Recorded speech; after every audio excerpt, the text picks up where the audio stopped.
भंडारा जिल्ह्यातील तुमसर तालुक्यामधील एकमेव असलेली बाजारपेठ म्हणजे कृषी उत्पन्न बाजार समिती तुमसर आणि ही बाजारपेठ तुमसर येथे असून तांदूळ नगरी म्हणून ओळखल्या जाते। मात्र या मोठ्या बाजारपेठेमध्ये शेतकऱ्यांच्या धानाचे वजन करत असताना शेतकऱ्यांच्या मालावर डल्ला टाकण्यात आलाय असं शेतकऱ्यांचे आरोप आहे। प्राप्त झालेल्या माहितीनुसार शेतकरी सुधाकर आसाराम गोमाशे राहणार खरबी हा शेतकरी 4/12/2024 ला भाड्याच्या ट्रॅक्टरद्वारे एकूण 54 पोते धान कृषी उत्पन्न बाजार समिती तुमसर येथे घेऊन आला असता या धानाची 54 पोत्याचे वजन केल्यानंतर खाली ट्रॅक्टरचं वजन हे 3420 किलोग्राम असताना त्या ट्रॅक्टरचं वजन 3900 किलोग्राम भरवण्यात आलं। तेथे शेतकऱ्याच्या 480 किलोग्राम धानावर डल्ला टाकण्यात आलाय।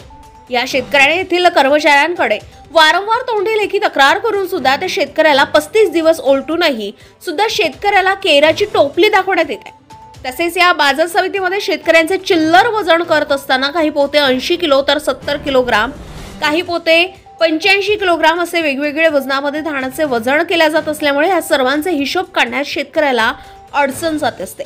मात्र या सर्व प्रकरणाची सखोल चौकशी करून खरबी येथील शेतकऱ्याला 4 क्विंटल 80 किलोग्रामचा मोबदला शेतकऱ्याला आपल्या समितीकडून देऊ व पोत्यामध्ये समान वजन करू असं आश्वासन शेतकरी नेते व कृषी उत्पन्न बाजार समितीचे संचालक श्री अलाम भाऊ शेख यांनी दिले आहे। त्याचा महाराष्ट्र 24 न्यूज करिता संदीप पडारे, भंडारा।